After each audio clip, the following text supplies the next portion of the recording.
بسم اللہ الرحمن الرحیم۔ 15 رمضان المبارک کی رات 15 رمضان المبارک کی رات امام حسن مجتبیٰ علیہ السلام کی ولادت بسعادت کی رات ہے۔ یہ رات بہت مبارک اور بابرکت ہے۔ اس رات کے مخصوص اعمال ہیں کہ جن اعمال کو انجام دے کر انسان اللہ تعالیٰ کی رضا و خوشنودی حاصل کر سکتا ہے۔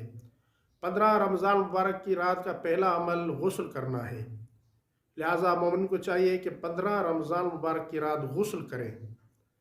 اور 15 رمضان المبارک کی رات کا دوسرا عمل امام حسین علیہ السلام کی زیارت پڑھنا ہے۔ اور 15 رمضان المبارک کی رات کا تیسرا عمل 6 رکعت نماز ہے۔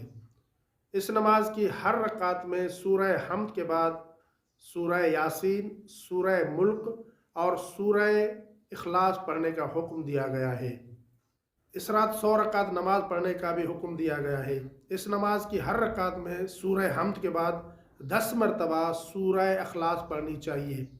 امیر المومنین علیہ السلام سے منقول ہے کہ جو شخص بھی یہ نماز پڑھتا ہے اللہ تعالیٰ اس کے لیے 10 فرشتوں کو مقرر فرماتے ہیں، جو 10 فرشتے اس کی دشمنوں سے حفاظت کرتے ہیں، چاہے وہ دشمن جن ہوں یا انسان ہوں۔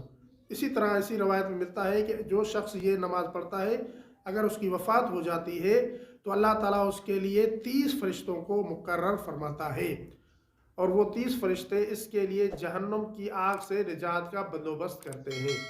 لہٰذا مومن کو چاہیے کہ 15 رمضان المبارک کی رات ان اعمال کو انجام دیں اور ہمیں بھی اپنی دعائے خیر میں یاد رکھیں۔ اگر ہماری یہ ویڈیو آپ کے لیے ہیلپ فل رہی ہے تو ہمارے چینل کو سبسکرائب کر لیں اور ویڈیو کو لائک بھی کر لیں۔